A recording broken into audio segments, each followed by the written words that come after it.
What we are very proud of now, the young generation, like Prime Minister Trudeau, that we penetrate the cabinets. I also want to reiterate how deeply sorry Canada is for the situation this put President Zelensky and the Ukrainian delegation in. It is extremely troubling to think that this egregious error is being politicized by Russia and its supporters to provide false propaganda about what Ukraine is fighting for. Why does this government treat Alberta like a fart in the room that nobody wants to talk about or acknowledge? I heard her say a word that I know is distinctly unparliamentary, and I think she may want to withdraw it. The word was F-A-R-T. I mean, we love your Mr. Trudeau. I mean, his family has always been such big fans about that.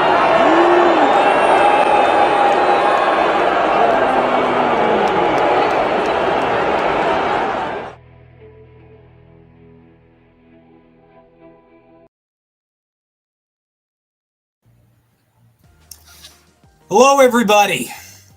Welcome. It is Monday, January 6th, 2025. Welcome to the Maple Files, episode 21. We're doing an analysis of the PP interview, but we do need to break things as they come in.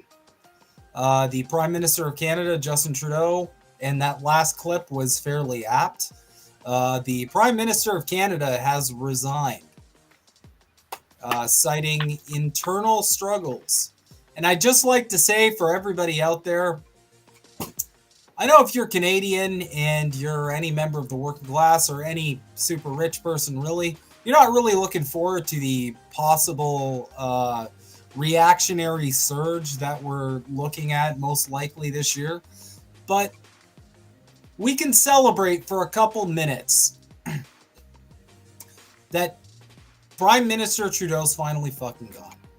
You know why? And I'll make my case. If it weren't for ineffective neoliberal politicians like Justin Trudeau, people like Pierre would not be able to get into power to begin with. The only way this reactionary fake populist bullshit works is after a long period of extremely ineffective neoliberal governance. As I've said before, well, in supporting a genocide, I'm sure that doesn't help. But yeah. So, Trudy is out. Parliament is, as expected, going to be prorogued until March. Which is going to be interesting. I'm kind of curious personally, like, if Trump starts with his tariff bullshit and Parliament doesn't resume until March, what's gonna happen there? So we're gonna end up with 3 months of tariffs? Well, I guess probably 2.5 months by the time it gets in.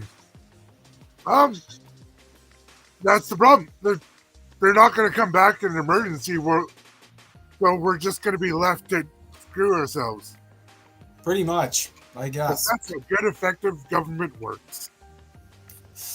I gotta say though, I did watch his speech in totality today on my lunch, and I'm gonna be honest, it really pissed me off. It really did piss me off that he had the gall to actually bring up electoral reform. That he's like, this is my biggest regret. It's like, my dude, you could have gotten this done. Yeah. Everybody knows you could have gotten this done. Of all of the broken promises. And I remember voting for him. I was hopeful. Yeah. He acts like it's young. Mind. Yeah. It was so just flimsy and stupid. And no accountability, nothing. Yeah, well, Trudeau's a narcissist, so you can see a lot of that. Even with his biggest regret, it was not like my bad or like I did anything wrong. He's blaming other parties, he's blaming everybody else. But dude, look, at the end of the day, we elected you to deliver. That's all that is. So when you don't deliver, that's all people are going to see. You can blame everybody else, but then this is the problem with politicians. If you're always pointing fingers elsewhere, people are like, okay, then what is the point in us voting for you or supporting you if your hands are always just tied no matter what? Same thing with... I was saying, when it's praise, they want it all for themselves. When it's blame, it's suddenly they have 8 hands that can point to a bunch of different people. Yep. That's pretty much the name of the game. So I'm certainly no fan of Pierre Poilievre. Certainly no fan of the Conservative Party in the least. But for the most part, I am going to celebrate and give a hearty good riddance and fuck you to Justin Trudeau. Nobody is going to miss you. You made Canada a worse place. And I do have to give a shout out to one thing the NDP did. And I have endless criticisms for the NDP. Mm-hmm. But the fact that they were like, no, we're not supporting you anymore. It was when it was clear he wouldn't deliver. The fact that they turned their back on him and were like, you know what? No, we're done. This is over. I got to give him credit for that. Well, it's going to help. So hopefully, we don't know what's in store for what's next, but. I mean, listen, anything can happen. I've said this many times before. Anything can happen. We can have a surprise here and there, but, also brace yourself for reality. And the reality is we're probably looking at a Conservative majority. Is it going to be a full sweep, like a landslide? I think it's way too early to tell. But I digress. The point of tonight's show is, unless you've been living under 12 rocks, you've probably at least had that interview between Pierre Poilievre and Jordan B. Peterson shoved in your face. I watched the whole thing because I'm a masochist, apparently. But yeah, we're gonna be analyzing that because there's a lot in that interview I feel is worth discussing. Mm-hmm. Because for one, I want to provide a bit of context as to how this shit works on people, how this shit works on Canadians. Because I know a lot of people are confused. They're like, well, I get that, Trudeau's made a lot of mistakes, but how is this guy just running around yelling axe the tax actually getting this much support? And as I'll cover more, it's because the oldest trick in the Conservative playbook is to identify the right problems and offer the wrong solutions. Mm-hmm. The thing is, they are always intentionally vague with the solutions because the solutions aren't for you. That's the biggest takeaway you need to have when it comes to conservative politics. Same applies to neoliberal politics, to be perfectly honest. They're not talking to you. They're not talking about you. They are talking about your boss. They're talking about your boss's boss. That's who they're talking about when they talk about delivering for Canadians or delivering for Americans. That's how conservatives have always behaved. They cosplay as populists, as champions of the working class, and they'll use a lot of working class friendly rhetoric. Mm-hmm. But if you peel back the layers enough, you'll realize that there's seldom anything more there than just your standard, we're going to deliver for our corporate buddies. Yep. So, I mean, and that's, like you said, all the parties are doing that now. That's all they do. It's horrendous because we really have no power politically as individuals anymore. Well, if we ever did, to be perfectly honest. The sad reality is that we have to accept that the working class doesn't actually have any representation when it comes to Canadian politics. We just don't. The closest you can say we have is the NDP, and that's kind of largely outside of our class to begin with anyway. These people are small business owners, or landlords, or, you know, and frankly, it's just not enough. And what does it matter if you're never going to be able to actually like win an election and get your legislation passed? So without further ado, I'm going to go. We're going to get started on this dumpster fire of an interview. Ugh.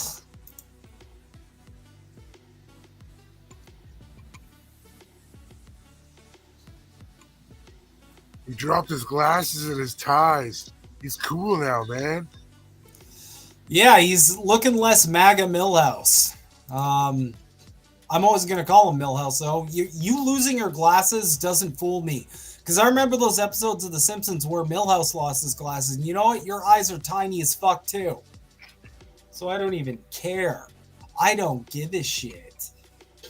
But yeah, I got a bunch of different...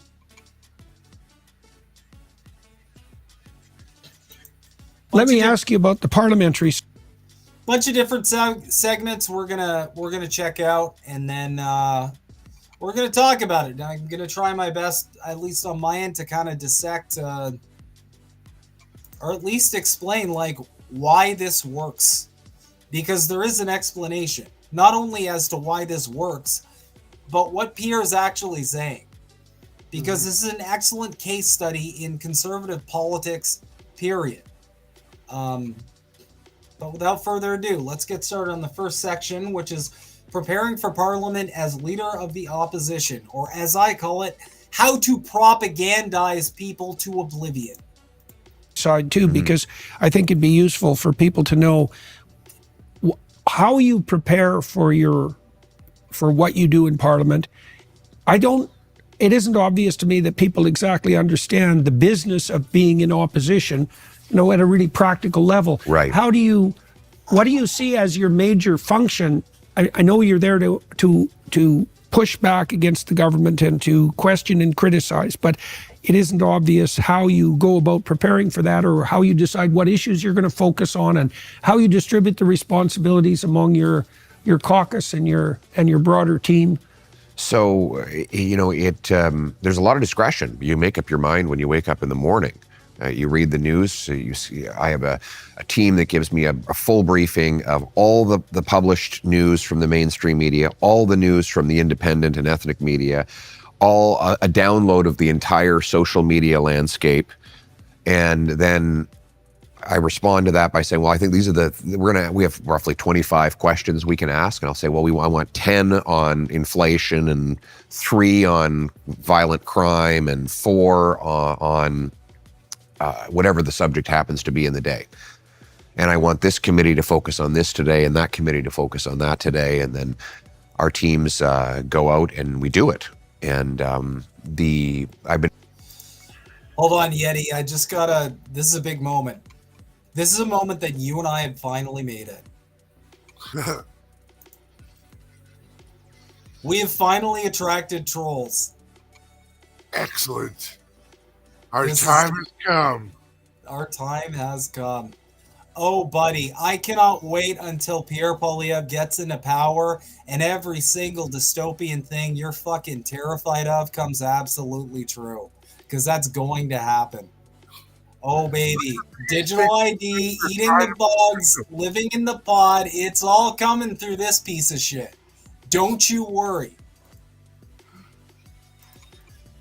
Been very blessed because my caucus is extremely talented and they don't need a lot of direction. But we've been acting in unison, and I think that's why our message is pumping out so clearly to people. It's not a cacophony of sound, it's a clear drumbeat. Yeah, his message that's pumping out to people. So I wanted to talk about that a little. Let's talk about Pierre's message, because I got a really good example of what they're actually doing over there.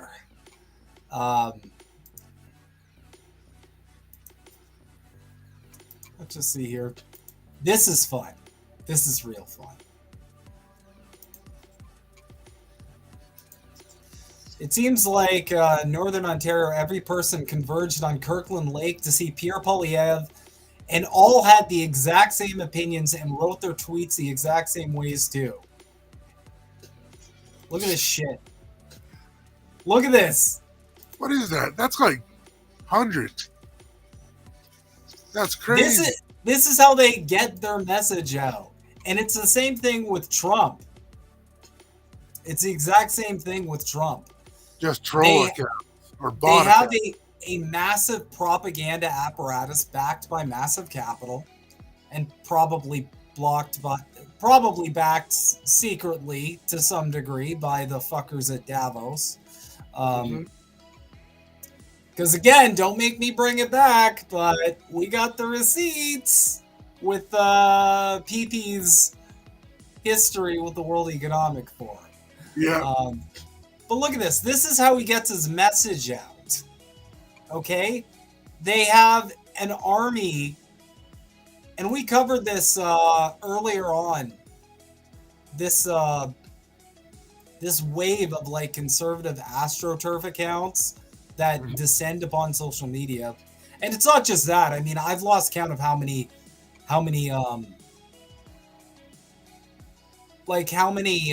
ads I've seen just on social media for the Conservative Party. They're high budget. They're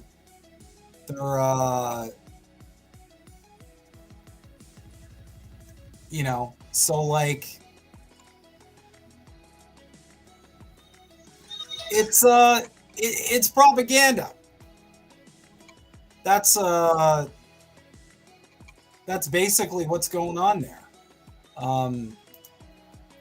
So that's pretty much what we're talking about when it comes to getting his message out. It's a massive propaganda campaign. Yeah. And it's so easy on social media nowadays too. It's so easy. Because essentially, I mean, especially on Twitter, anybody can make an account. So you can just churn this shit out all day long. Yep. And you can create a completely false narrative from essentially nothing, really. Yep. Well, you see it a lot with the liberals too, where in the States, the Democrats or the Republicans, they all use the exact same tactics. Mm-hmm. I mean, and for all intents and purposes, they do work, or we wouldn't be having these conversations at the moment. Here's the thing. They work. I'll get into this further. They work because Pierre isn't incorrectly diagnosing the problems. That's true. Same shtick Trump has. He'll speak to your material conditions. He'll speak to your economic woes. He'll speak to your fears about war and all of that. He'll speak to all of it, right? But the solutions, that's where they get you.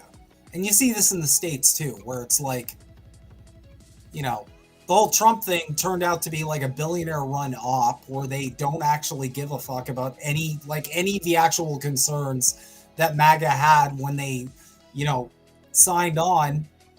And, it's the same here. So anyway, let's keep going with this dumpster fire.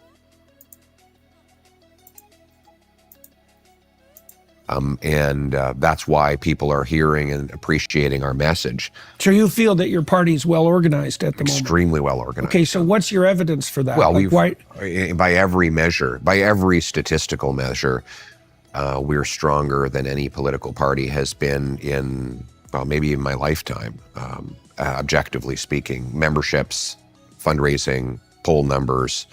Right, so people are positive in consequence of that. So it's... Yeah. Translation. We are backed by far more billionaire money. We are backed by far more capital than any other party in Canada. And that's objectively correct. We covered it on the show before.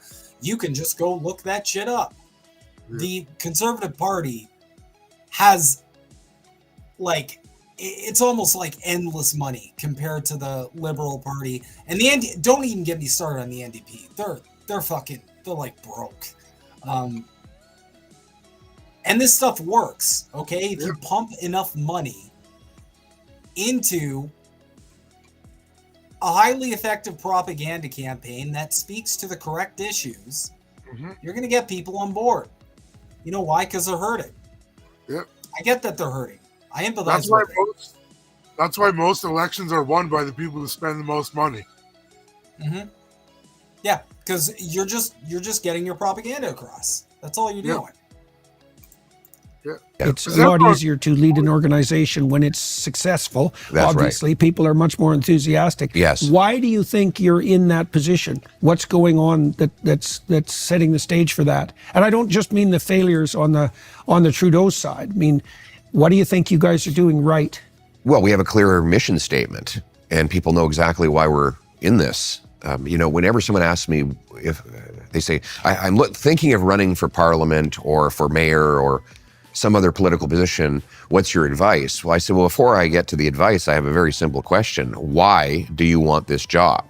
And it might seem like a simplistic question, but it's actually the most important question in life. Why? Why are you doing what you're doing? And our answer to that is to bring back the Canadian promise that anyone who works hard gets a great paycheck and a pension that buys them good food and a nice home and a safe neighborhood. Notice he cares about pensions when it serves him, but he'll never shut up about Jagmeet Singh's pension.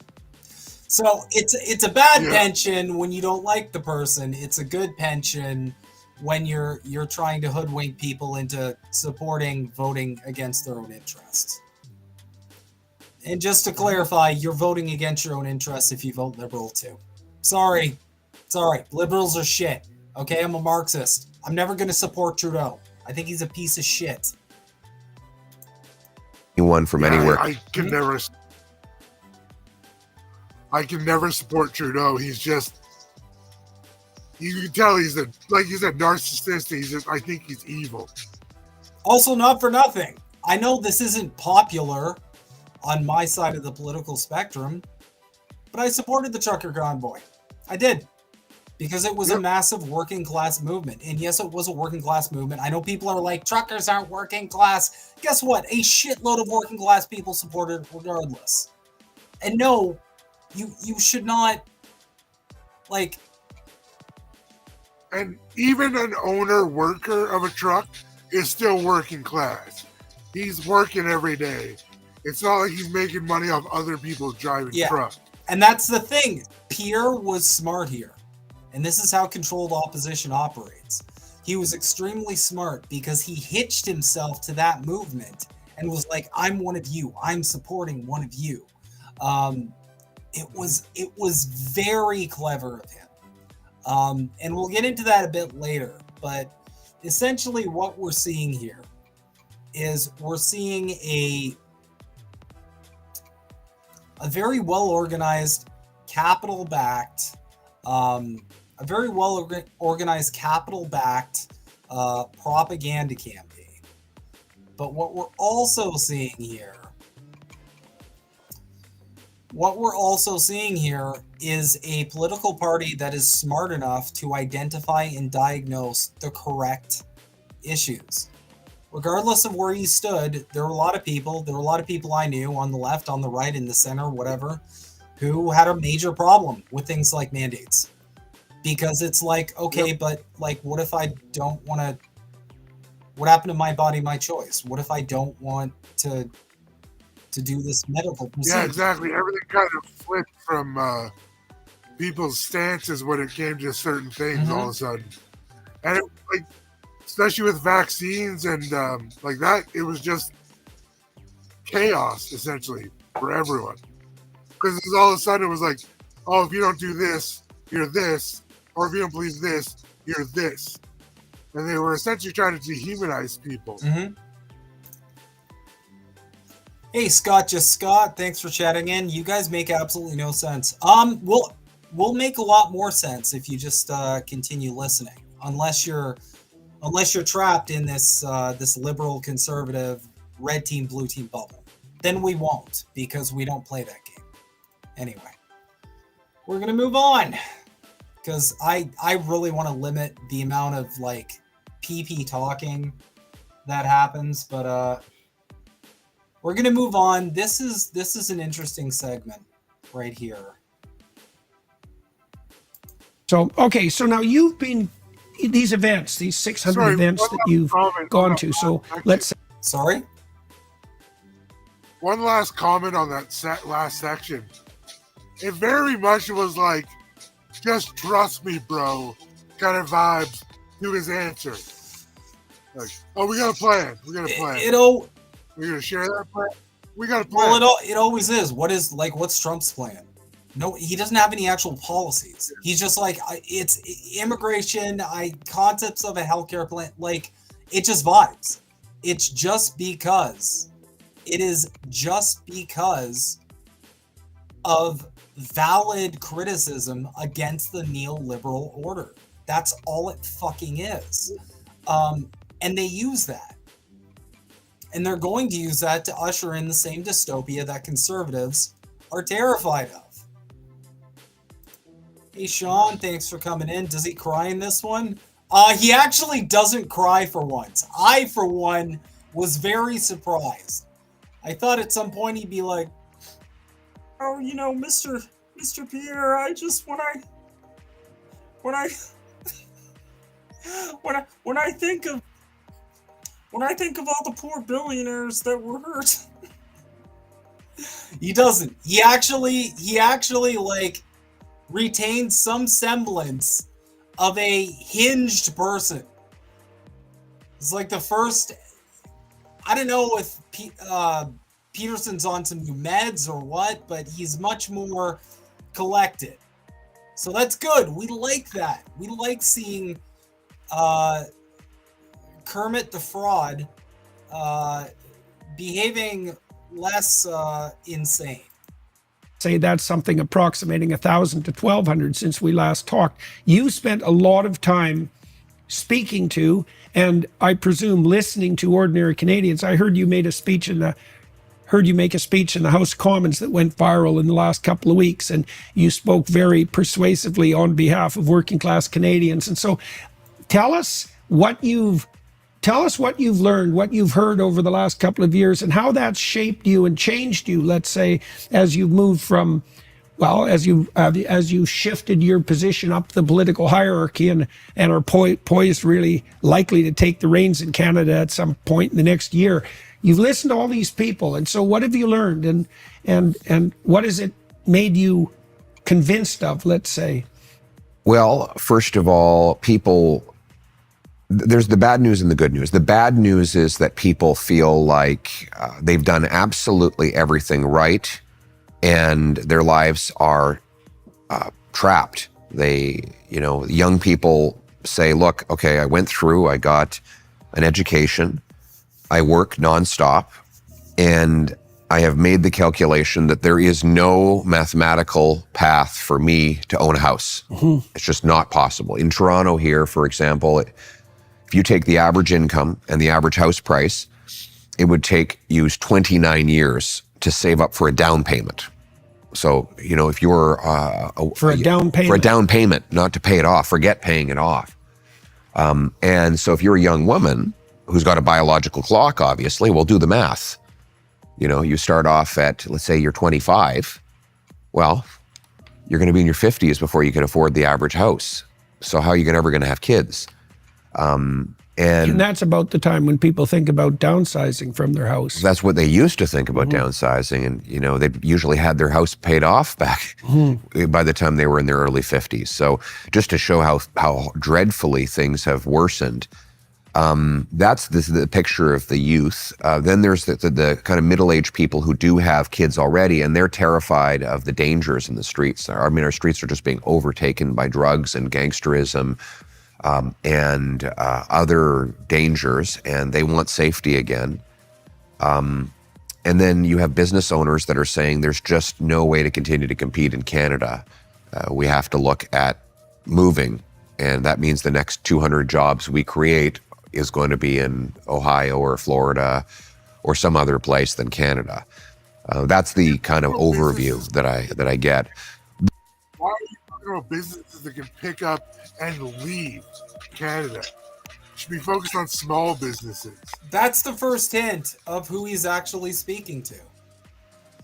He's talking about, these businesses, we're going to have to pick up and leave. Well, why are they picking up and leaving? Yeah. Why? Why is that happening? Because they got to pay taxes? Oh, I got to pay taxes too.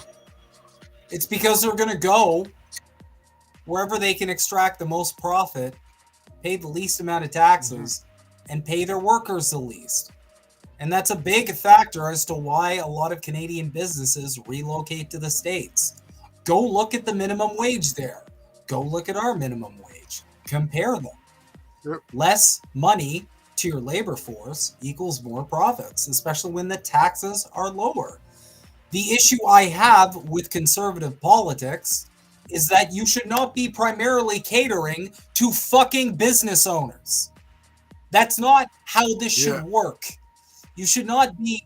Yeah, they're in the minority. You should not be kneeling for these fucking companies, being like, "Oh, well, all the jobs are going to go away because the businesses are going to run away." No, you should be catering to the majority of Canadians, which are working fucking class. Yeah.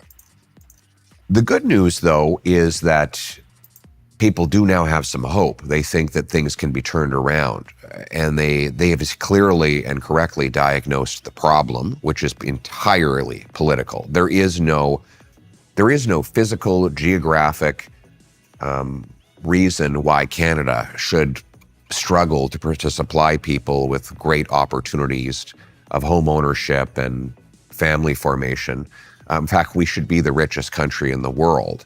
And people increasingly know that, and they know that if we make the right, albeit difficult, political decisions, that they will once again be able to do as their parents did, which is to say, get a house, start a family, live in a safe neighborhood, raise their kids with good traditional values. That's another thing I'm finding, is that a lot of people are really getting back to those values that we were told were unfashionable. They want, young people today, they want to have families. Well, there's been a real conservative swing, especially among young men. Well, no wonder, because they've been demonized for 30 straight years for every aspect of their masculinity, from their play preferences to their proclivity to destroy the planet with their ambition. And so there's definitely an opportunity there, and clearly your political party and you are capitalizing on that you have the support from young people increasingly right across Canada. We are winning among youth. In fact, the youth were the first to come on board with me. My rallies were overwhelmingly populated with youth, which is not normal for conservatives. Right. And the reason is because in your youth, of course, you as you write it, young people want to have the adventure of their lives. They want to go. No, the real reason is because you have a massive capital-backed propaganda campaign that has been bombing social media every fucking day since at least the trucker convoy. A little bit before that. But we all know what's happening. Young people are very social media adept. And your analysts in your team and your hired consultants have communicated this to you. And that's why your party has flooded the social media airwaves with, I don't even know how to understand however many bots. And you've communicated the correct problems and gotten people on board for that. And the big challenge we need to accept as Canadians is we need to start saying understanding the problems isn't enough, because that isn't enough. Anybody with a functional brain can say things are too expensive. A house is too expensive. But you can't stop it at a ridiculous slogan like build the homes. Okay, well, if we build the homes, what is going to drive those prices down? What is going to drive the prices down? Because his perspective on homes It reminds me of Reagan's trickle-down economics. It's like if we just give the landlords, if we just give the business class enough, that wealth is going to trickle down. It never does. Yeah. You're just going to have... No, it just makes our life more and more expensive every You're just time. going to have the same class of people grabbing more homes and maximizing profit. What fucking landlord's going to be like, oh, there's more homes now. I guess I'll just drive down the mark. Like, what? Yeah. Again, this is... To be conservative, you have to be okay with some level of like self-delusion. Because you have to sign on to things that have never historically happened. Like this ridiculous perversion of trickle-down economics, for example.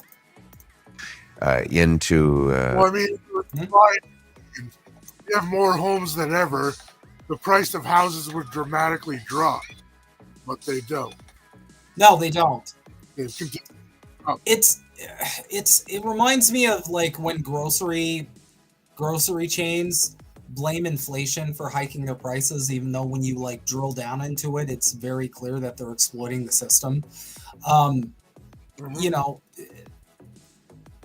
the housing market, they'll use anything as an excuse to just like maximize the amount of revenue they bring in. They'll use anything as an excuse. The reason why they love conservatives is they provide that excuse every time. The wilderness and earn a living and bring it home and Do raise something kids responsible and have a purpose that's bigger than just short-termism. And I think, 20 years ago, the socialists would go to university campuses and say, vote for us and we'll let you be a kid forever. You will give you free stuff and you'll never have to get a job. And that was very temporarily popular across the Western. Fact check there. The whole 20 years ago, the socialists were saying you can be a kid forever and you don't have to get a job and all that, because we do bring the receipts here at INN. I'm gonna point out to you guys what the socialists were actually saying.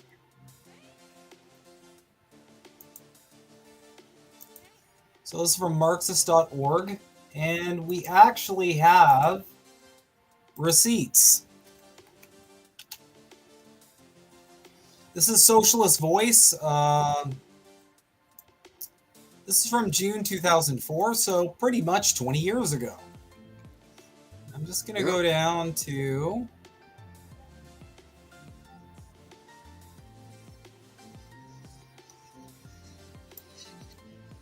Workers' government.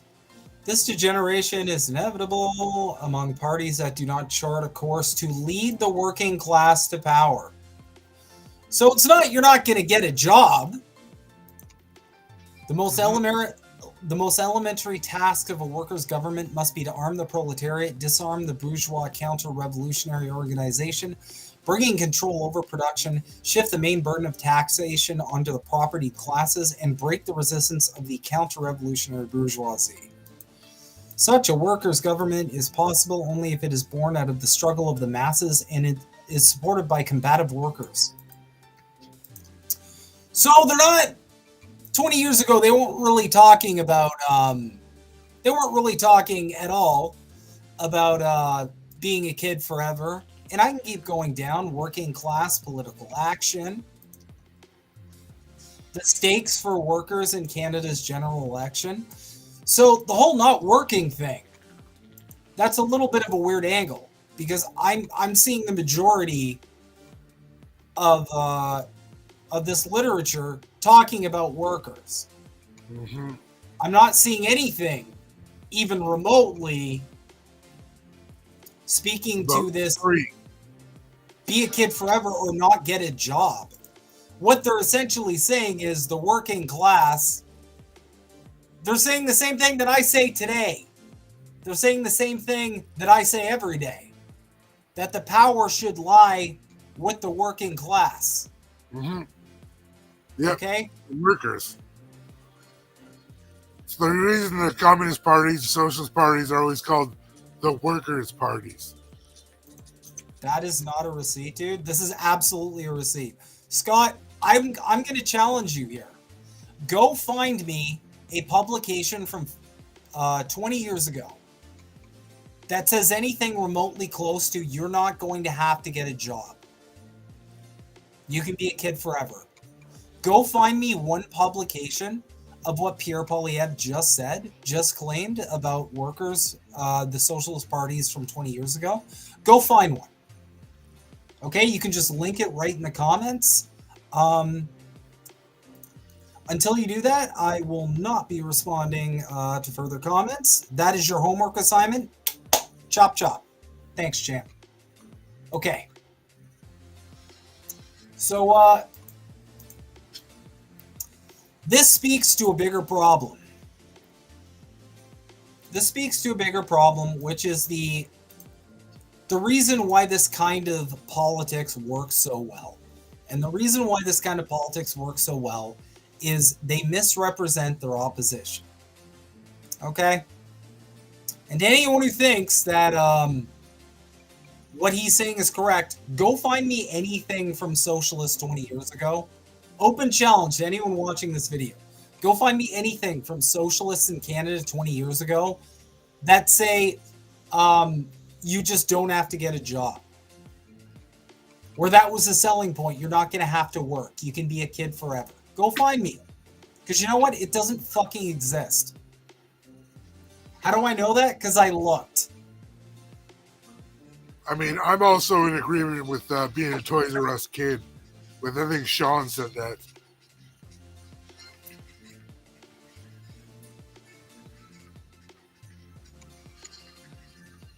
I mean, listen, always honor your inner child. But this is how Pierre gets popular. He has to paint the other side of the political spectrum. He has to create this straw man where it's like, yeah, well, we're the grown-up party and the evil socialists want you to be a kid forever. No, the socialists are the actual grown-ups in the room. Yeah. Because instead of latching on to the childish delusion that somehow their bosses are going to go against their own interests and deliver for them, they're saying, no, we need to take power as workers. We're workers. We're the ones that are making these fat motherfuckers all their money. We're the ones risking our lives sometimes to get the job done. We're the one working overtime to ensure that they make those profits. We should have the power, not this lazy piece of shit sitting on his phone playing a pay-to-win mobile game in a penthouse somewhere. We should have that power. You look at a lot of middle management jobs, they almost always inhibit the workers. That's the purpose. That's the thing. And we'll get into that a bit further later. But that is the purpose of middle management. The purpose of middle management. Hey, buddy. The purpose of middle management is to pacify the workers into not asking for more. It is to ensure that they provide maximum output. And I say this as someone who has been a people manager. This was a primary function of my job, to keep my team delivering maximum output, minimize any chance of them asking for more or requesting more. That's a central purpose of middle management. But I digress. That's kind of Pierre's shtick in a nutshell. Okay? This is why reactionary faux populism works with people. It's because he's willing to point out the problems that liberals ignore. Because your liberal politician, your Justin Trudeau, or insert liberal politician here, they're going to tell you everything's great. We're doing a good job. You're not that poor. You're not struggling. You're good. We delivered for you. Everything is fine. They're just going to gaslight you into oblivion. And all it takes is some fucking idiot like this to just steamroll himself into the conversation, say, no, actually, I get that you're struggling. I get that things are too expensive. I get that this government's not doing a good job. Mhm. But the solutions they provide, and we're not even that far into this interview, you can already get the feel. You can already tell who he's speaking to. He's not speaking to you. He's speaking to the business owners. You can already tell. And it's not even that far into the fucking interview. Anyway, let's move on to, what's the next segment?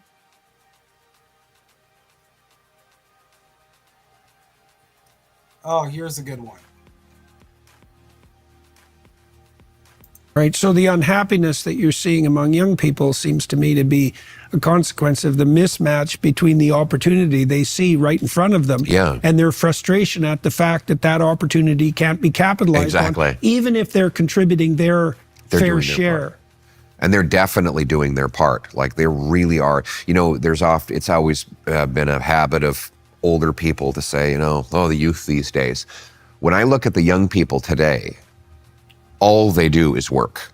I am astonished when I meet young university students how much they work outside of their studies just to scrape by. How many hours of labor they do as waitresses or in another service job so that they can pay their bills. Way more than when I was a student, 25 years. Again, a correct diagnosis, like I said, but keep your ears peeled for any discussion on the actual wages going up. Keep your ears peeled for any discussion on how to actually fight this problem. Because that's correct. People are working too much. I know tons of people with 2 jobs now. I myself am looking for a... Are we going to lower housing prices, rent prices? Keep your ears peeled for an actual solution to this problem. Ask yourself as he's talking, what about what he's saying is going to lead me to work less hours because I am struggling to make ends meet. Keep your ears peeled. I was a kid in Alberta. I could work in the summer, and I didn't work on the rig, so I didn't have one of the high-paying jobs. Right. I had a more, what would you say, a job that was secondarily associated with the resource economy. I could make enough money in the summer, in 2 months, 4 months, to pay for the tuition and my entire year's rent. Of course. Right. And now these kids are working 20, 30 hours a week in addition to a full course load. And they look exhausted. When I meet young people today, they are exhausted. They have bags under their eyes, and all they do is work. And the worst part about it is not that they're working all the time, it's that they don't see a light at the end of the tunnel. Are you tired of feeling sluggish, run down, or... We're not doing the ad. I'm sorry. I'm not giving this piece of shit any money. But I'm just going to say, again, he's correctly diagnosing the problem. But again, throughout this interview, as we cover it, keep your ears peeled for any talk about, here's what I'm going to do to ensure that you are bringing more money into your household.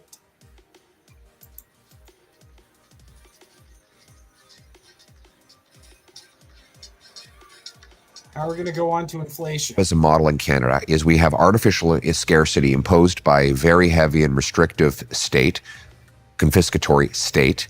So that suppresses production. But in order to allow for consumption, we print money and borrow money and then flood the economy with that money. Okay, so that's another problem. So that's the inflationary problem. Yes. Now, the problem with inflation, there's many problems with inflation, but one of them is that it particularly punishes people who are thrifty and who save. Yes. Right. So inflation punishes the people who forego gratification to invest in the future. That's right. Right. So that's a very bad idea. It's a horrible. Inflation is the single most immoral tax for so many reasons. One, it takes from savers and people who are trying to be responsible. thus making it impossible to be responsible, because you will, if you refuse to play the inflation game of borrowing money to buy things you can't afford, someone else inevitably will, and you won't be able to afford anything. So you ultimately have to act irresponsibly. It's like Milton Friedman was asked, what would you do with your money in times of inflation? He said, spend it. Right. Like the first thing you want to do when inflation is out of control is to make sure you get rid of this thing that's losing its value.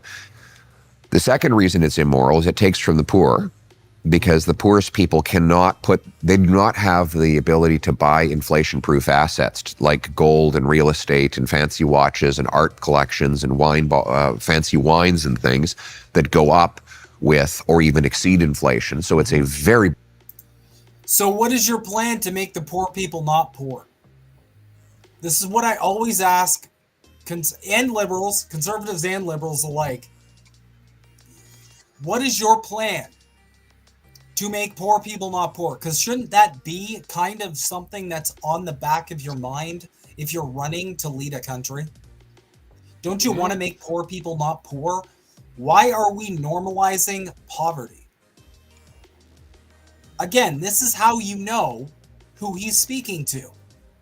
You know who he's speaking to because he's referring to the poor as just this lump of people that he needs to pander to and make the current system better for them instead of stopping them from being poor, which should be the fucking point.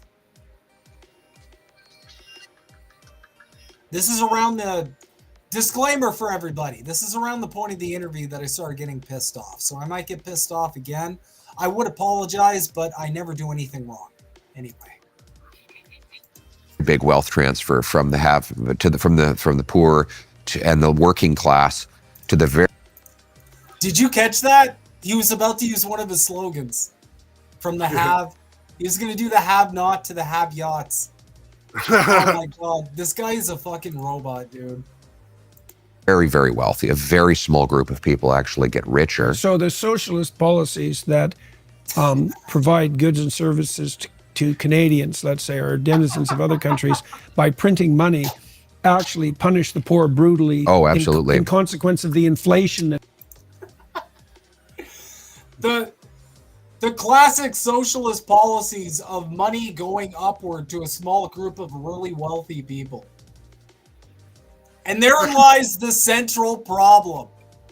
That's the framing that works, because everybody can recognize that's going on.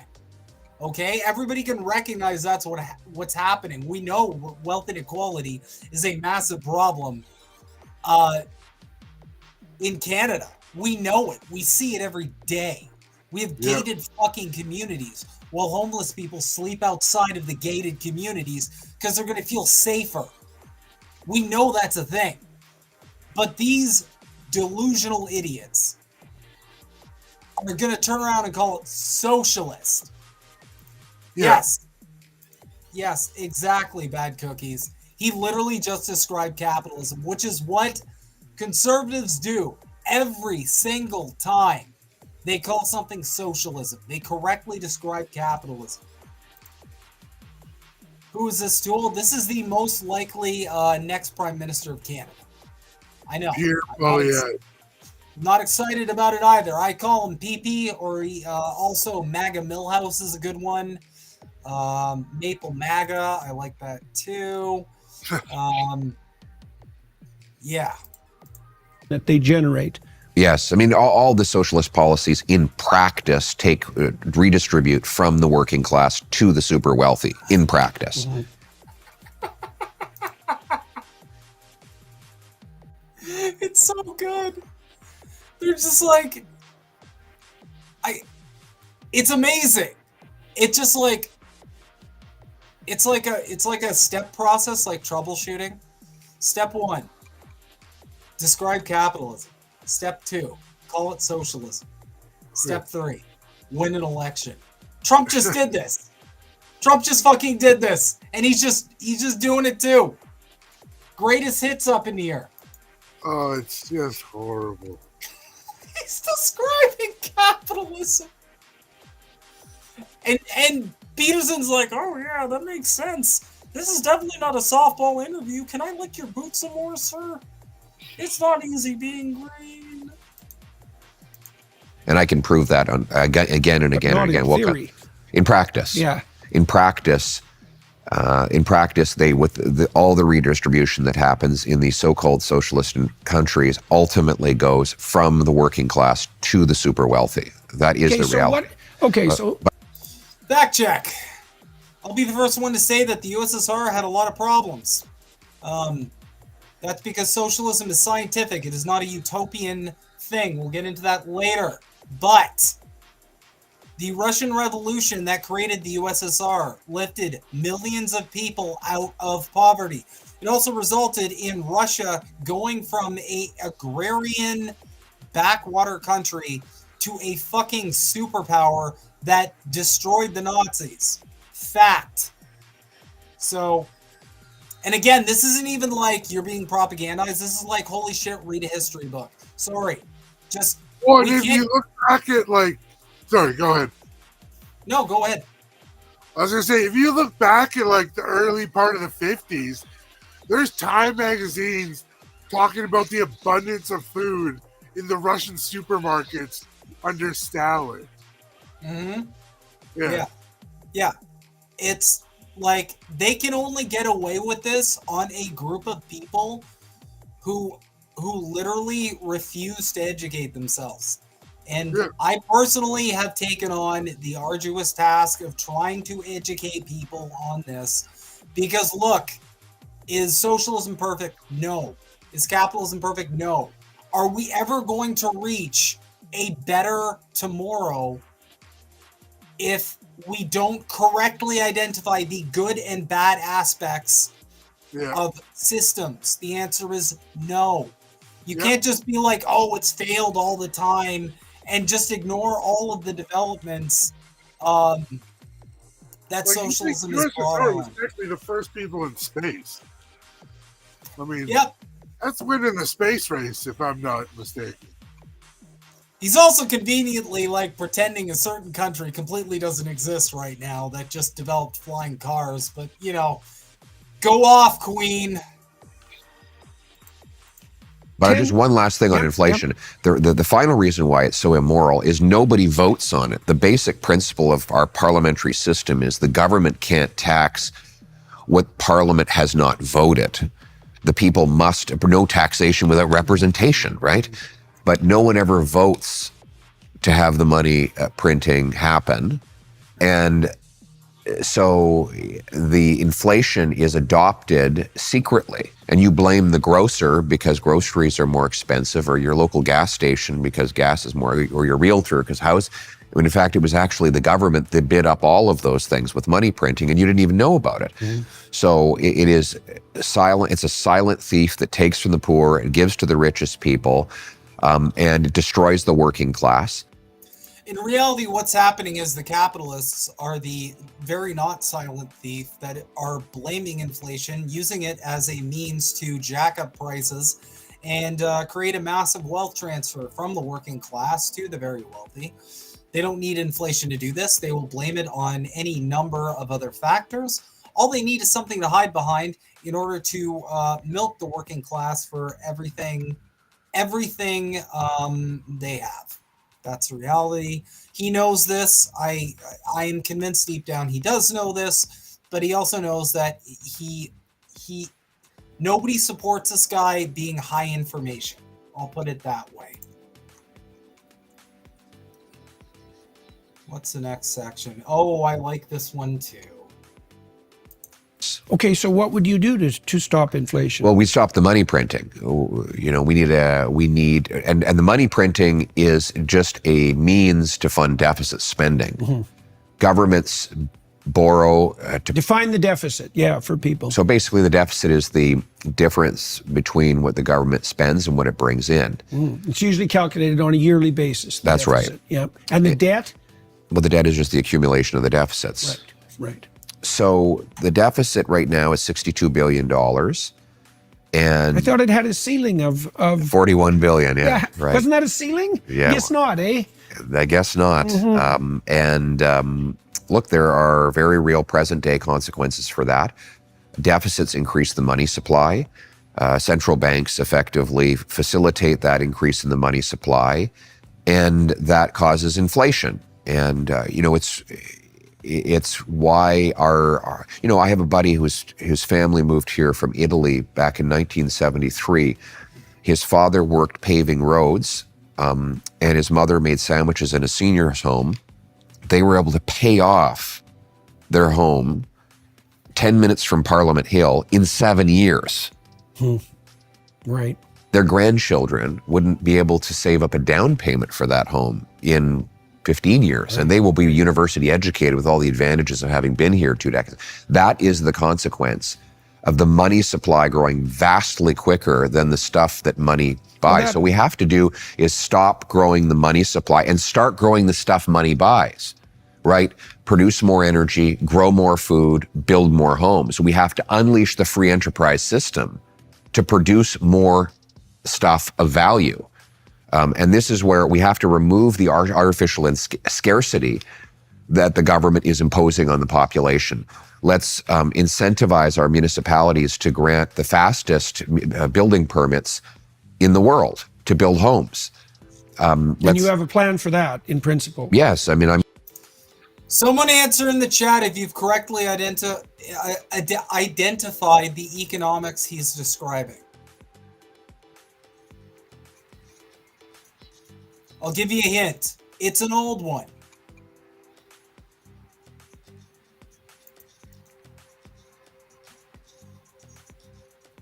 Let's maximize the wealth up here. And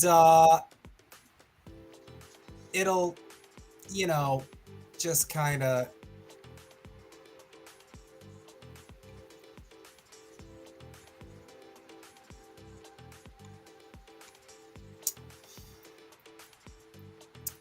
so he's literally just describing his whole platform is fucking trickle-down economics. That's all we're seeing here. That's his big solution for all of this. Which is essentially what big global banks are. Yeah. Yeah. So that's what we're looking forward to, guys. It just all we need to do is just create the right conditions for this class of people that already lords over us, and they will benevolently deliver better material conditions, which has never fucking happened in the history of mankind. They've always just gone, oh, more for me, and kept the profit, because that's how capitalism works. Well, in the housing market, cannot continually to go up in price. People can't afford homes. It's gonna burst at some point. Yep.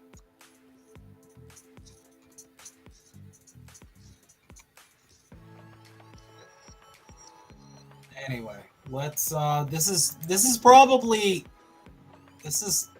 in my opinion the weirdest part of it. Inspired in large part over the 9 to 10 year period that Trudeau has been governing. And so when you are trying to put your finger on what went so wrong, so calamitously wrong, what That's a major point from Bad Cookies. You don't stop inflation by just stop making money. You have to take money from those that have too much of it to balance it out, but they will never do that. And that is the central problem with conservatives bitching about inflation. What do you think the major contributors were? I mean, there's a lot of hydras whose heads we're encountering at the moment, and I imagine it's relatively difficult to trace a causal pathway, but what did we do wrong as a country? Well, I mean, it doesn't, what I'm about to say is not a shock to anyone. We have a prime minister who is dedicated to a extremely radical ideology. It is just a rehashed socialist. The extremely radical ideology of neoliberalism. Also known as the same thing, the same ideology you're with, the same ideology the entire West is with, Yes, very radical. Excellent. Yeah. Some that has been discredited again and again and again throughout the ages, and his basically authoritarian socialism has got Soon going to be the largest GDP. His authoritarian socialism, guys. His authoritarian socialism.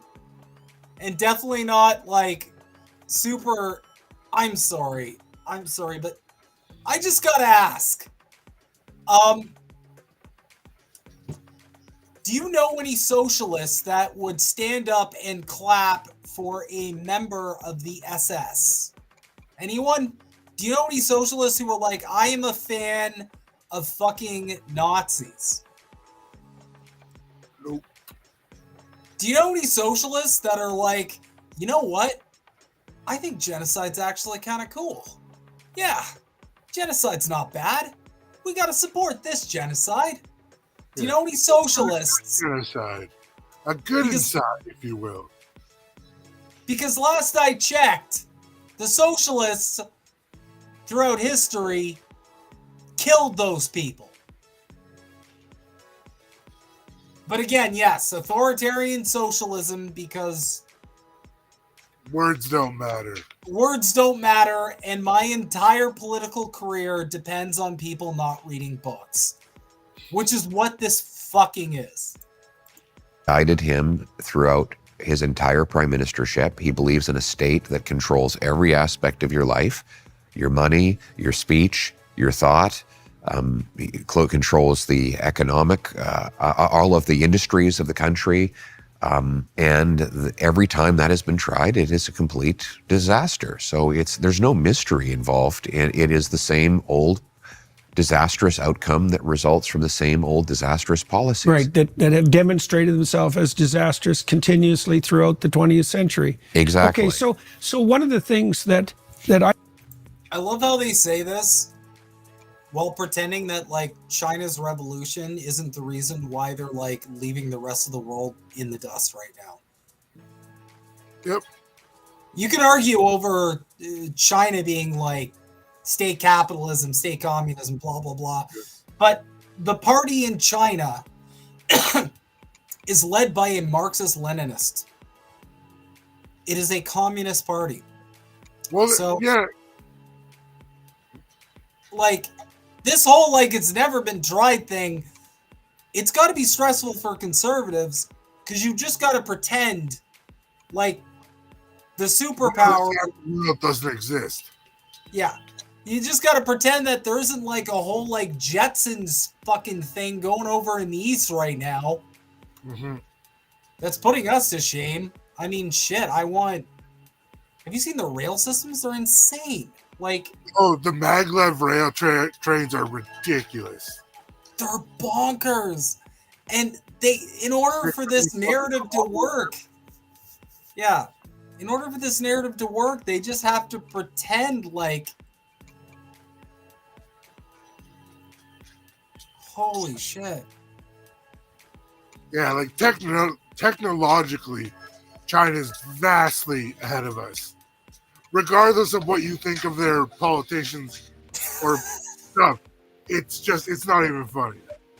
I bet they eat sushi off a naked man after this. No.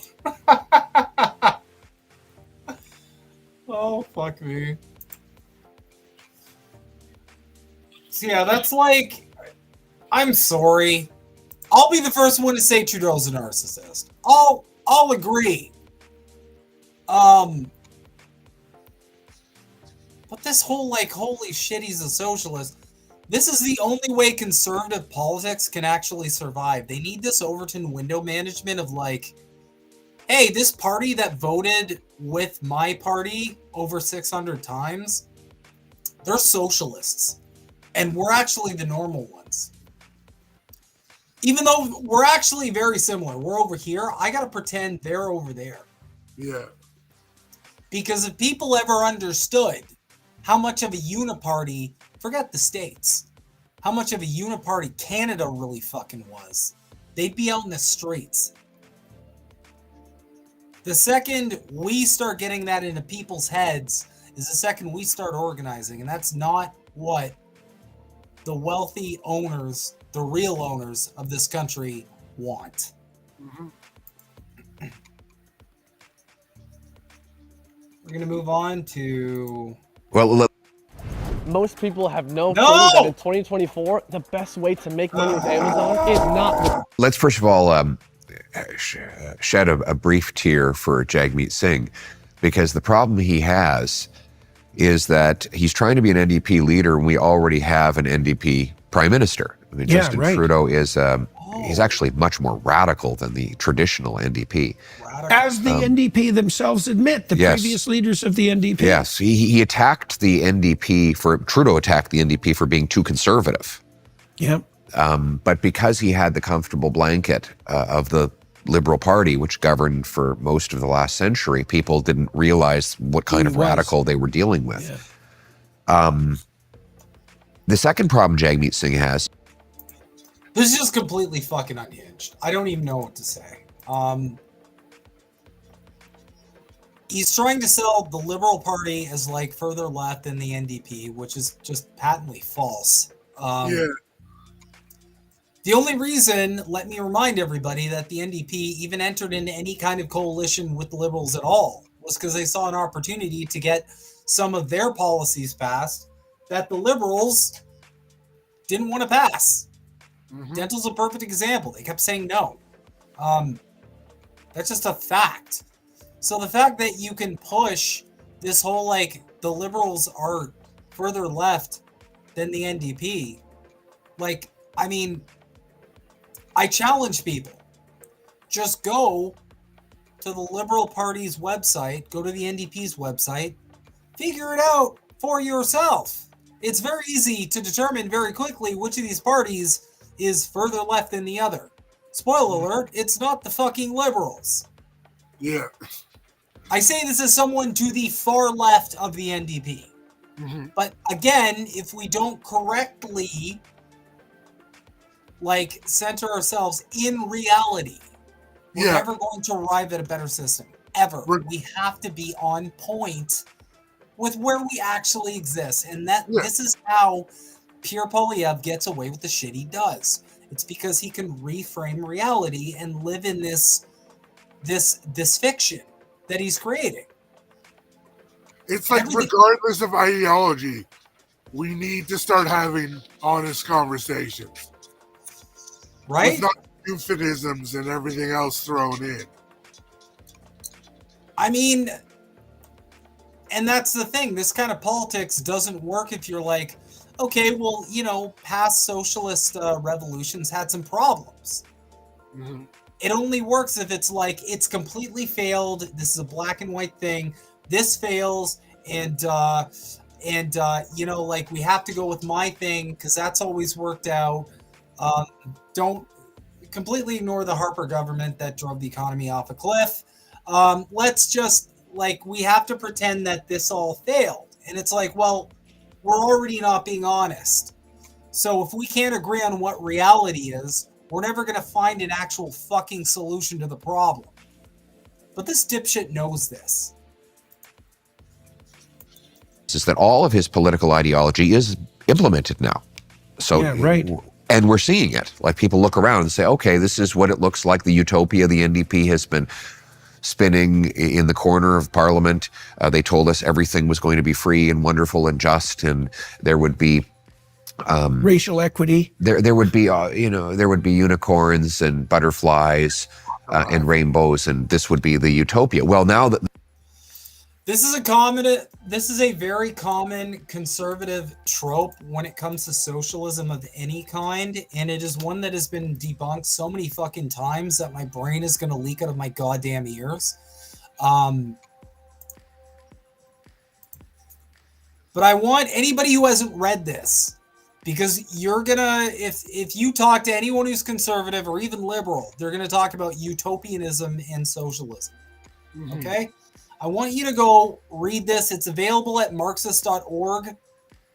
Socialism, Utopian and Scientific by Frederick Engels. Okay, this is a very important thing because, spoiler alert, the majority of conservative arguments against anything socialist, they have already been debunked. Someone in the past has already written about this because it was an argument used against them at some point in the past. So, socialism isn't a utopia. And in this work, socialism, utopian and scientific, utopian socialism, that imagines like ideal societies based on like moral principles, but there's no concrete like understanding of it. No concrete understanding of historical or economical processes. And Engels kind of comes at this and goes like, these theories are overly idealistic and they're completely disconnected from like the material realities of people. In contrast, scientific socialism, which Engels champions alongside Karl Marx, is grounded in a scientific analysis of history and society. Particularly throughout the concept of like historical materialism. Scientific socialism argues that social change is driven by class struggles and the development of productive forces, making revolution a historical necessity. It also argues that change can only be brought about by like the struggles of the working class. This is, again, like I have to just call cap because like this whole like socialism is a utopia sort of thing. This isn't grounded in reality, and it never has been grounded in reality.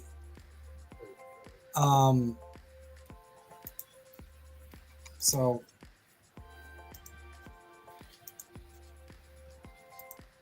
all of their policy agenda, all of their agenda is implemented, and people look around and it's a hellscape.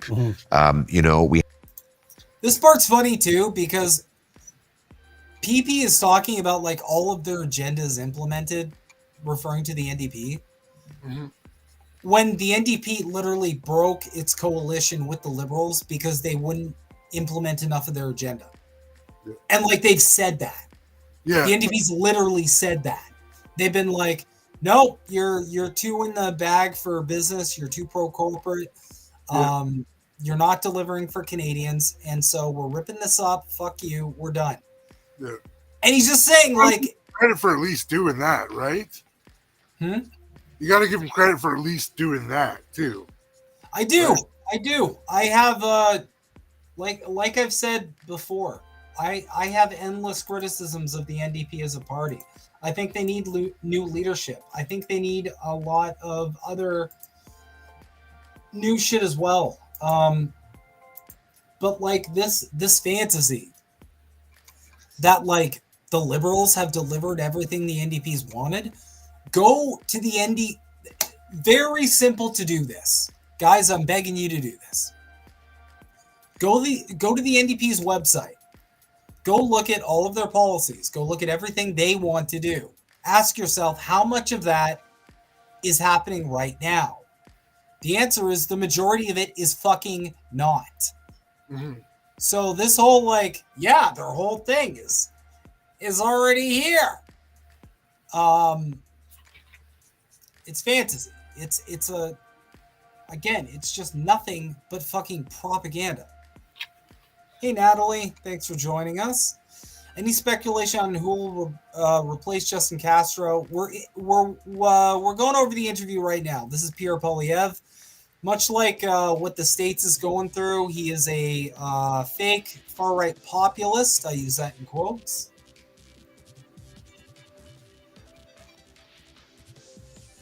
But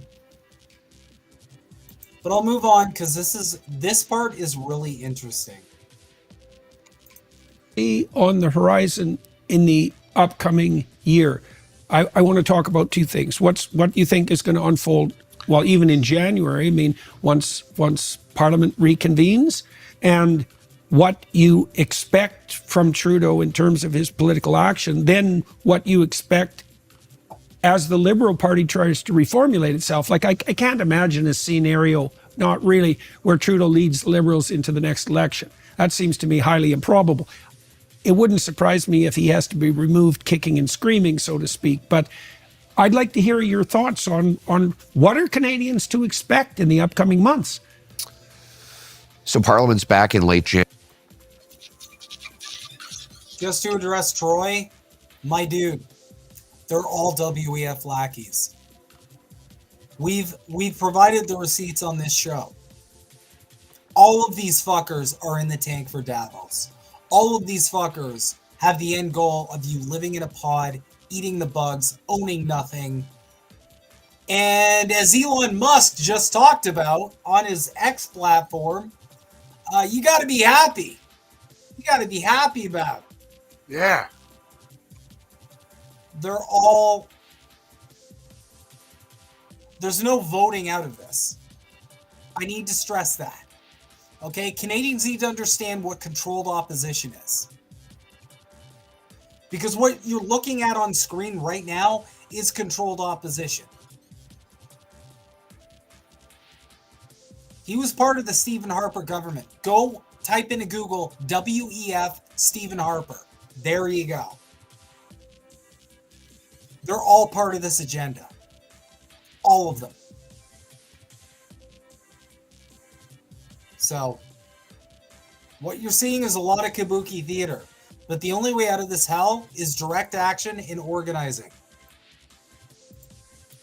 January, it will take some weeks to actually get a non-confidence vote onto the floor of the House of Commons. Then we'll see if Jagmeet Singh's latest promise of voting non-confidence was as insincere as his prior commitments to that effect.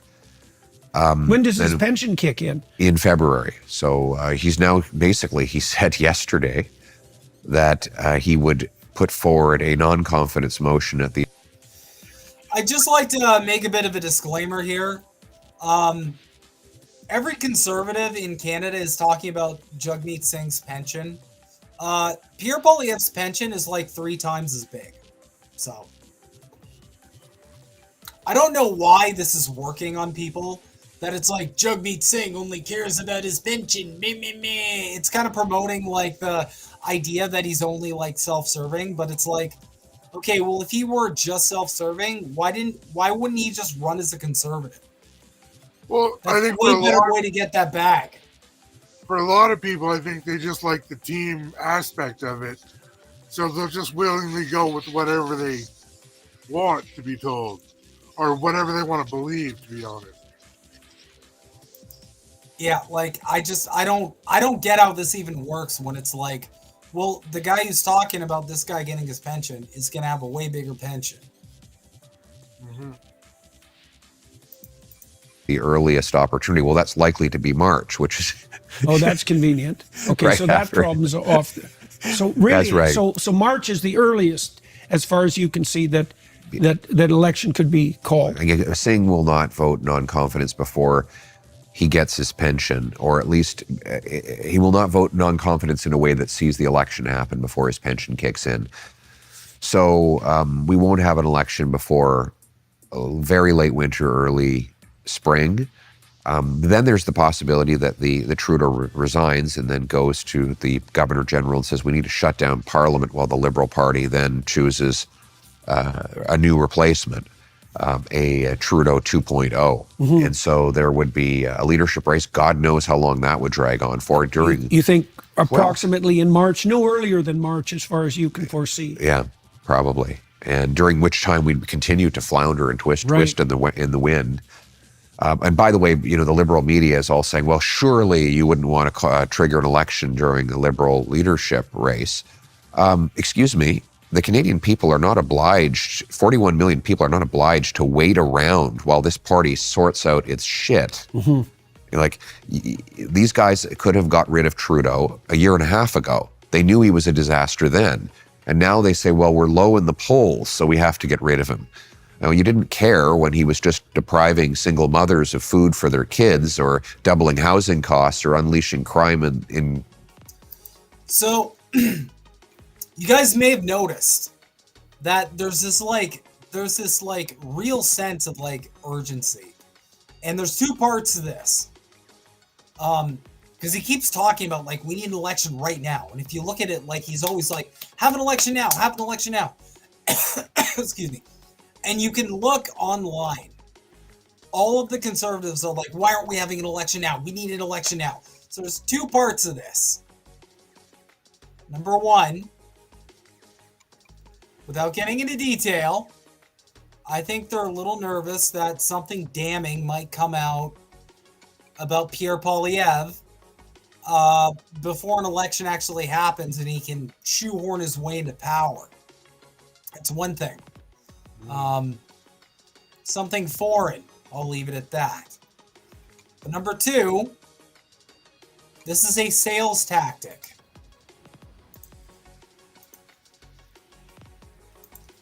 It's a widely spoken about sales tactic. 10 strategies on how to create urgency in sales without pressure. Why urgency in sales? Urgency in sales is the psychological trigger that compels customers to take immediate action. This can be achieved through various techniques such as limited time offers, exclusive deals, or highlighting a product's or services scarcity. The goal is to create a sense of FOMO, fear of missing out, that drives prospects to make a purchase decision quickly. Creating urgency is crucial because it helps overcome procrastination, a common barrier in the sales process. When potential customers feel like they have plenty of time to decide, they are more likely to delay. You can prompt them to act now rather than later by introducing urgency.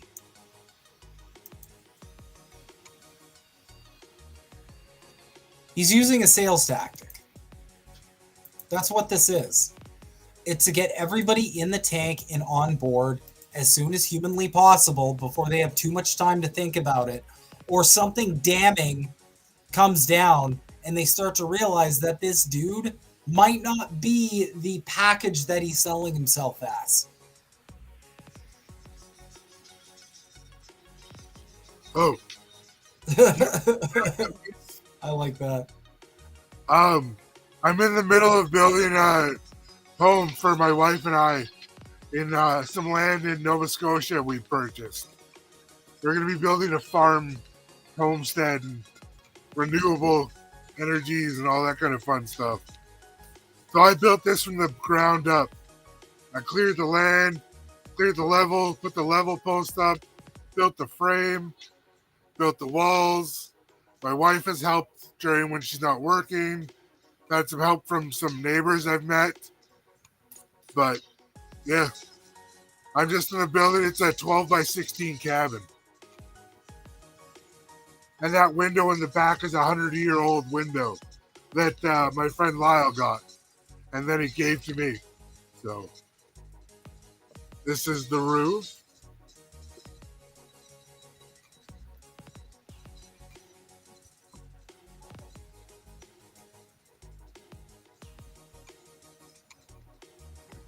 And there's a window just over here.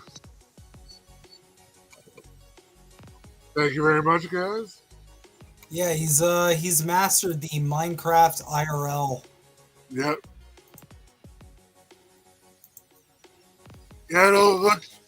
So I've got all the major pieces of wall up, I think, except for I've got to put one more wall panel up here, and then all I have left is above my window, below the window, and then just around the door.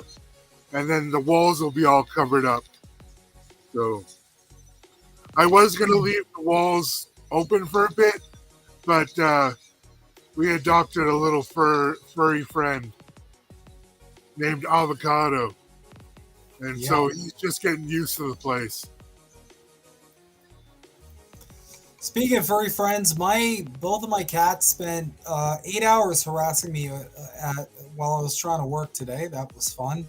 If you're ever looking on remote work, switching to remote work, I gotta say there are downsides. If you have pets, they will get bored and harass the fuck out of you. Because normally they're just chilling, they get up to their own stuff, but they're like, hey, dad's home. Yeah. Like, today I was working on the laptop, and my cat just kept pushing the laptop fucking down. And then I put it up and I go back to work. And then she's just like, fuck you. And she did that for like an hour before I had to literally remove her and like lock her out of my office. So there's definitely downsides to remote work. That's fair. And also, like, everybody's seen the cats on stream. The second they get bored, they're like, oh, Dad's like yelling at a screen. I'm going to go bug the shit out of it. So. I'd also like to add, I'm not actually, like, I don't have any woodworking experience. Like, I'm not into construction or any of that stuff. This is the first time I've built anything with wood. So, just if people are wondering if you can do it, if I can figure it out, other people can also figure it out. That's actually crazy impressive, dude. You leveled up from level 1, and now you're like a master artisan. It's been fun though. It's quite like I really enjoy learning how to do new things anyways. But like building stuff has been a pretty fun experience. Pro tip, get dogs. I have a Mastiff as well. So we will get dogs eventually. Yeah. Miss Yeti had already looked at some dogs to adopt, but I was like, maybe we should give the cat a little bit of time first. Yeah, a little bit. What dog breeds are you looking at? It depends. We looked at like a Weinheimer, but I've had a Connie Corso before, or some people refer to them as cane Corsos. I've had Husky Akitas. I had a Husky Akita cane Corso that was from my Husky Akita and my cane Corso. My wife's had little Shih Tzu breeds. So we'll probably get something big once we have more of the farm kind of set up. Something that can roam around and come in the house. So it'll have the dual purpose of checking the farm, but it'll also be able to come inside if it needs. Yeah. Our next breed is definitely going to be a Connie Corso. But we're going to get a female because I don't want another male dog because then it's just two Mastiffs in the same house. It's just going to be Godzilla versus King Kong. Like, oh, yeah. Even if they're just having fun, they'll just suddenly get cleared out.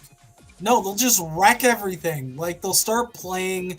And, like, with a Mastiff, it's like when they play, like, shit gets destroyed. Oh, yeah. It's not like a normal sized dog playing. This thing is like bigger than you are. And it's like our dog jumped on the bed once just a little too hard and the bed just went down, man. Does your dog still have his tail intact? Yeah. That was the only thing that sucked about Vito is his tail had got docked before I got a hold of the breeder.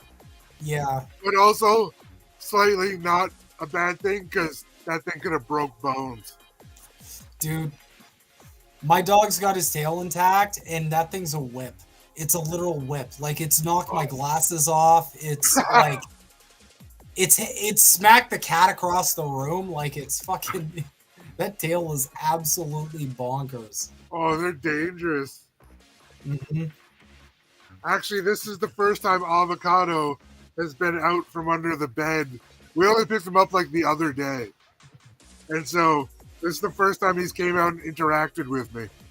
Nice. Yeah, that's pretty nice. He's pure black too, so he's good luck, obviously. Of course. I'm not sure how he likes being picked up yet, so I won't attempt that at the moment. Yeah, cats are weird about that. Sometimes my cats love being picked up, and other times, as I've tried to like show them on stream, they're like, "No, I'm doing stuff," and they like freak out. So I used to have a cat named Bruno and another one Dano. They're both from the same mom, and you could pick them up and like swaddle them. They loved it. Just walk up and just. No, for sure. All right. Well, I just have 2 more segments to go through. I feel like I nailed all of the major points with this guy. I hope you guys enjoyed like me kind of breaking down what the shtick is here. Some standard takeaways, just some very basic standard takeaways. The reason why Pierre Poilievre is popular is because he is very good at pointing out the correct problems. But he's not going to deliver the correct solutions. And the reason why you know that is is this segment right here.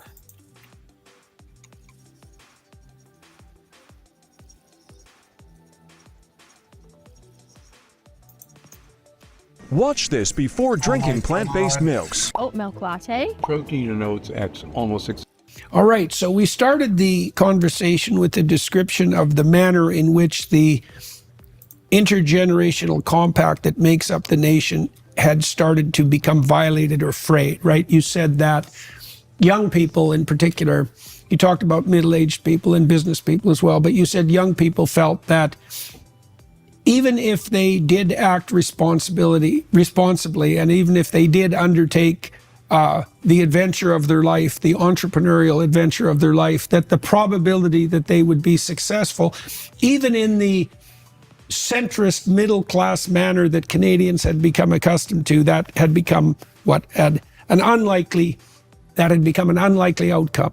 And so your vision, it sounds to me, is to, at minimum, restore that social contract so that young people who are interested in adopting responsibility and taking some risk can be assured that that will meet with success.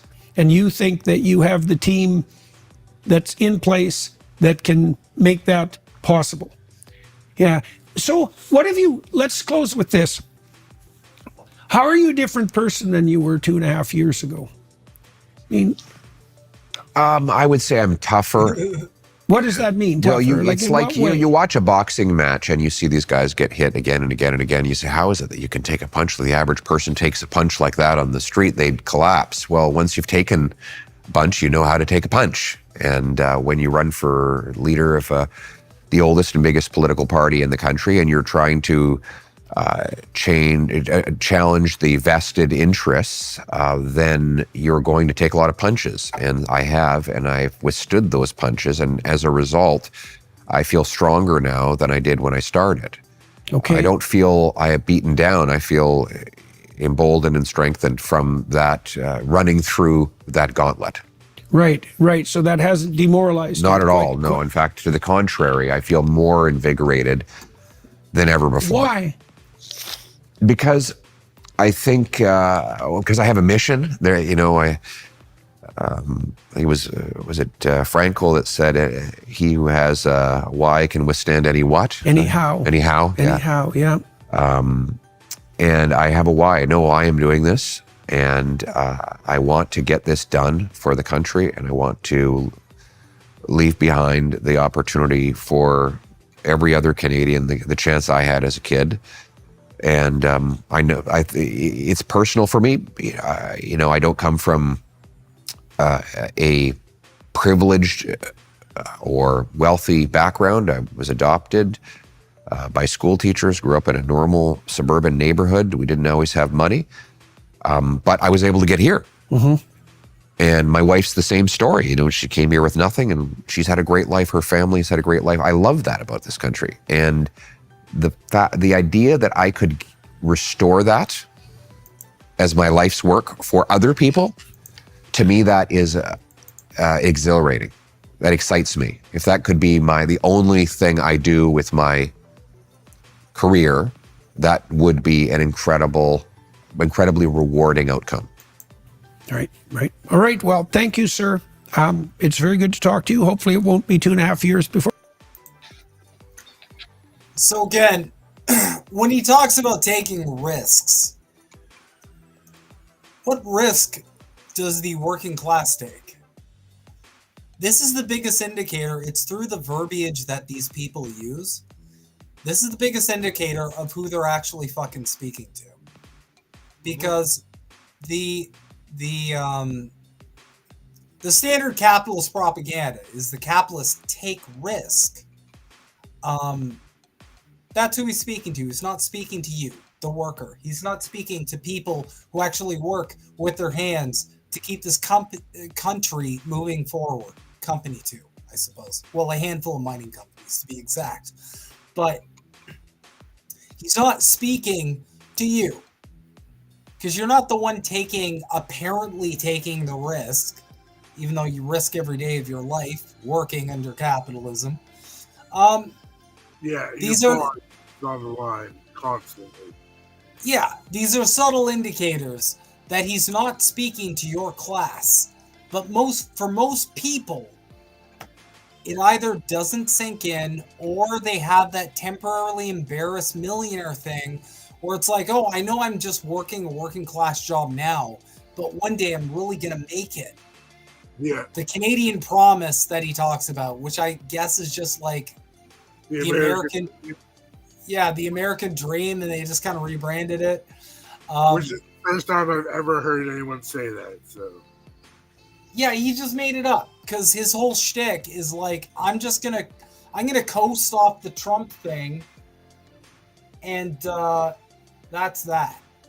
Mm-hmm. I do have one final segment, and then we're gonna wrap it up because I feel like we've really hit the main points here on what this guy's really about, and dissected this interview for what it is. It's gonna work on a lot of people. Natalie Williams, he reminds me of a salesman. He is, but the reality is all politicians are salesmen. Used car salesmen. Yeah. Benefit by the immigrants and by Canadians. Absolutely. Right, and in fact, the support for immigration was strongest in kind of the rural, resource and agricultural communities where the labor was most needed and welcomed. And people integrated, they arrived here, and while we said to people, look, bring your traditions and culture and your stories, but leave the problems at the door. And this is, by the way, a history for Canada that goes back hundreds of years. I mean, the Protestants and Catholics were ripping each other's eyeballs out in Europe for centuries. And then they came to Canada and they got along. They ultimately ended up intermarrying and integrating completely. And, whether you were an Orangeman or a Catholic, Irish Catholic, you over time, you got along with your neighbor. And, in the last 9 years, we've seen that's come apart. The foreign conflicts are now spilling onto our streets. I want to put an end to that. I want to say, look. The foreign conflicts are spilling out onto our streets. Who wants to take a stab at what he's referring to here? Yeti. What do you think he might be referring to when he's referring to foreign conflicts spilling out onto our streets? Oh, I think he might be talking about the Palestine's freedom from the river to the sea. Well, funny you should mention that. I've shared this before, but it fucking bears repeating. This is the next prime minister. You guys are going to get mad at this, and you should. This is the next Prime Minister of Canada.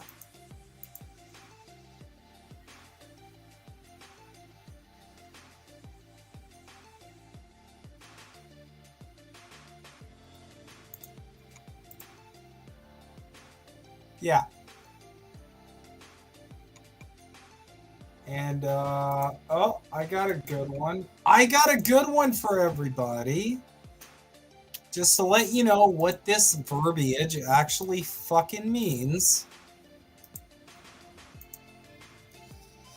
Justin Trudeau refuses to condemn the anti-Semitic riots in Montreal. He has time to dance and do selfies, but he's too busy to condemn a violent Hamas takeover of our streets. A violent Hamas takeover, guys.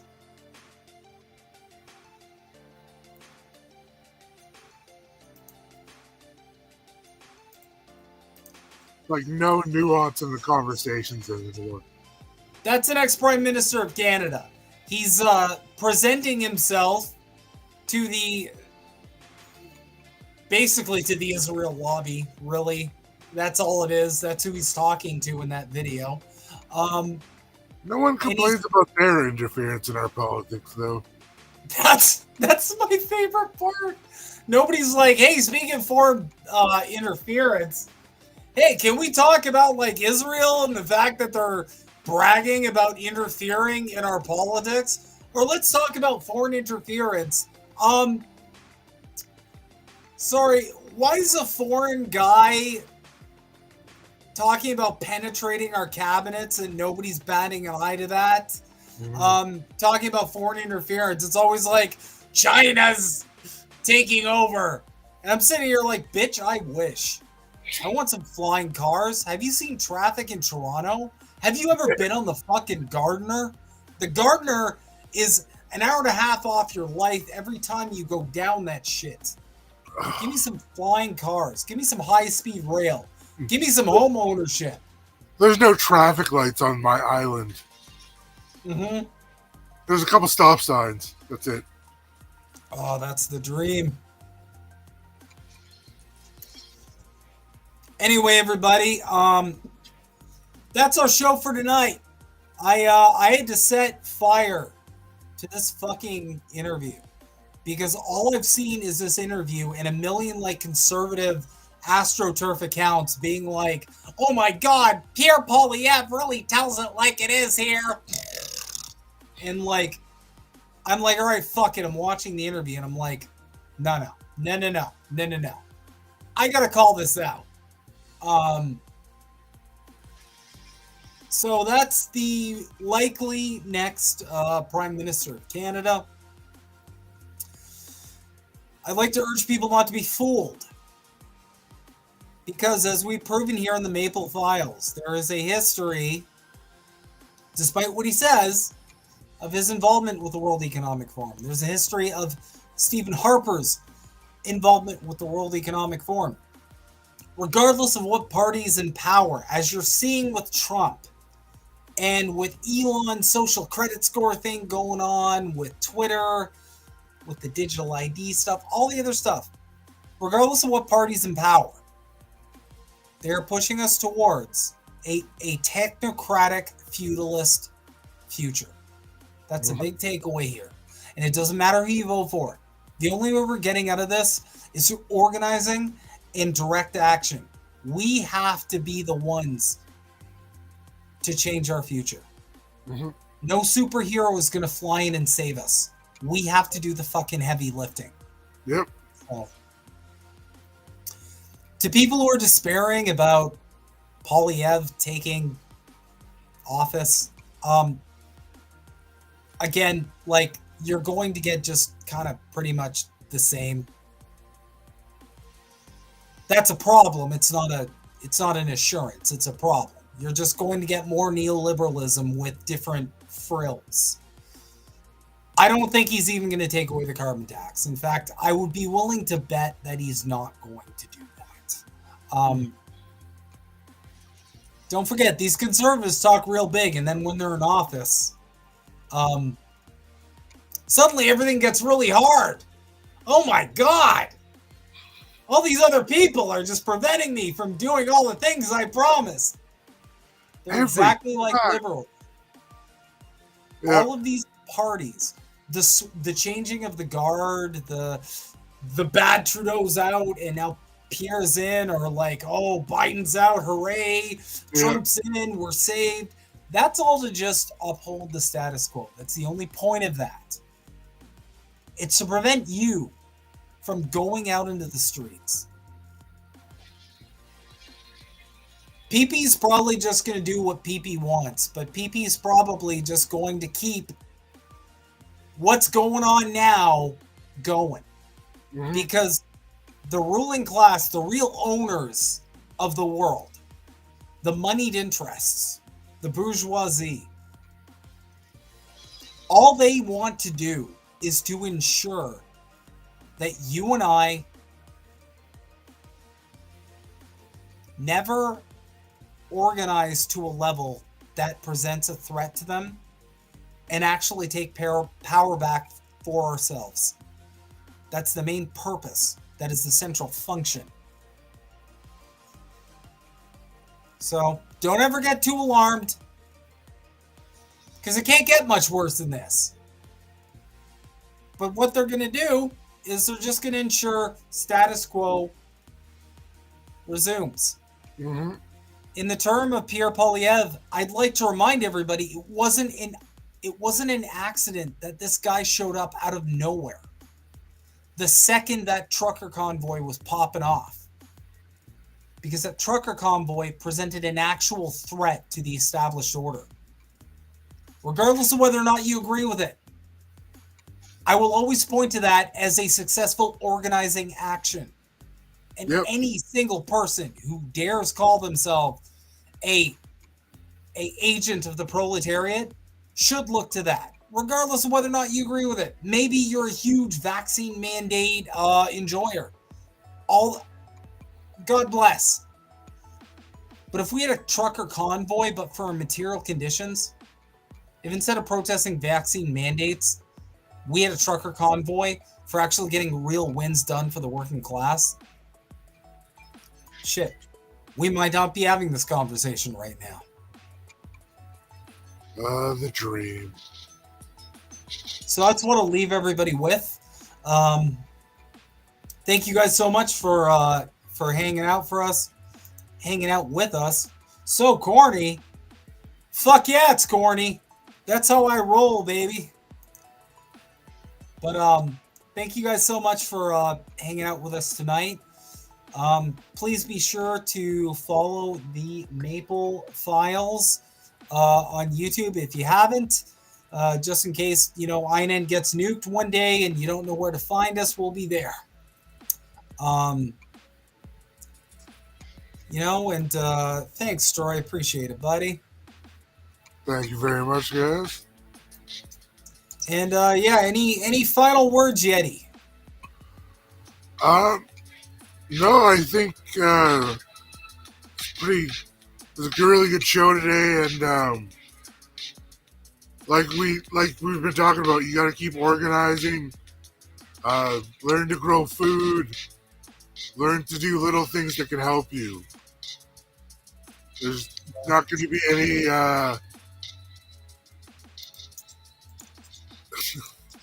there's not going to be any food delivery companies if shit goes wrong. Yeah. I gotta agree, the whole, fuck you, I'm just building my own shit is one of the most badass things I've ever seen. So hats off to you, buddy.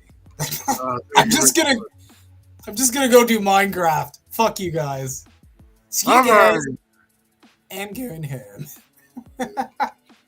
So good. But yeah, look, at the end of the day, the more you can sustain yourself, the more you can take care of yourself, that reduces your reliance on the capitalist structure. If you can grow your own food, that means you don't have to buy it. That means you can feed yourself. That gives you some control back. If you can, if you own your own land, that gives you some control back.